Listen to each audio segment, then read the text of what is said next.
The camp supply officer stood in the quartermaster storage building with a clipboard in his hand, checking inventory before the arrival of new prisoners. The long wooden structure was packed with shelves of uniforms, bedding, and boots, everything needed to keep Camp Hearn in Central Texas running smoothly. Outside, a truck rumbled to a stop.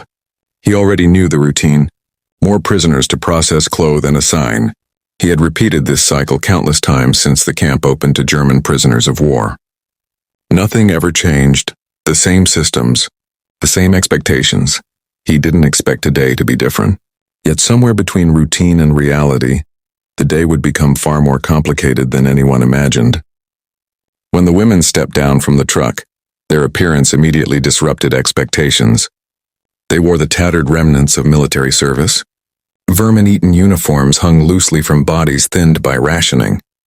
The green fabric was faded and torn, marked by long journeys from ruined cities.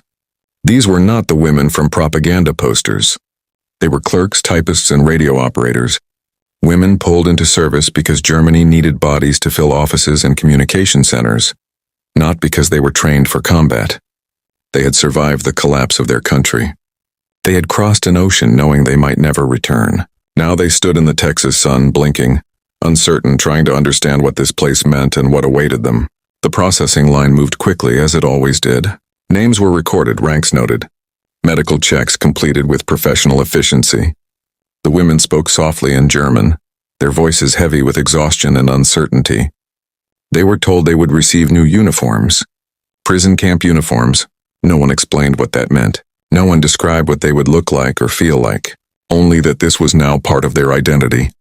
When the supply officer called the first group forward, Greta stepped up. Her old uniform hung loosely from shoulders thinned by rationing. The supply sergeant Coleman began the process without ceremony or explanation. He pulled folded garments from a shelf. These uniforms were not military dress. They were simpler, designed for identification and control. Bold white letters were stenciled across the fabric, visible from a distance.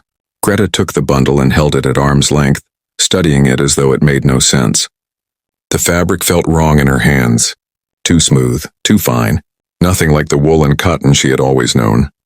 She looked up, confused. "What is this?" she asked in halting English. "That's your new uniform," Coleman replied without looking up. "Standard issue. You'll wear it while you're here." The line kept moving. Uniforms continued to be handed out. And slowly, realization spread among the women. This fabric was not what they expected. It did not feel like prison clothing. Later in the barracks, the women examined the uniforms more closely. Clara held one to the light. The fabric shimmered slightly, catching the sun in a way she had never seen before. Others gathered around, touching it carefully. "It's so fine," one whispered.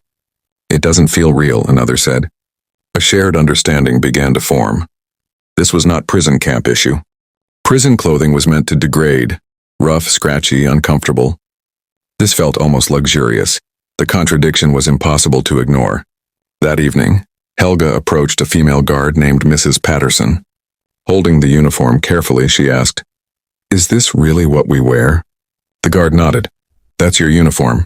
But why is it so soft?" Helga pressed, running her fingers along the seam. The guard hesitated. "That's just how they're made," she replied. Helga wasn't satisfied. War had taught her to question everything. That night, she whispered her doubts to the others. "What if it's a trick?" she suggested quietly. Lysel nodded. "We were told Americans give prisoners inferior goods. Why would they give us something that feels expensive?" The question lingered. The more they talked, the more suspicious they became. The fabric was too fine, the fit too exact. It felt tailored, not issued. It was as if someone had actually cared. They had been told Americans were cruel and wasteful. And yet here they were, wearing something that felt like luxury. The contradiction felt dangerous. A quiet resistance formed. When ordered to wear the uniforms, the women complied, but stiffly. They wore them like statements, not clothing. Some left the dresses hanging awkwardly. Others carried their old military uniforms instead. It wasn't defiance, but it wasn't acceptance either. The guards noticed. The behavior unsettled them. It wasn't rebellion. It was mistrust made visible. Sergeant Morris eventually asked Clara what the problem was.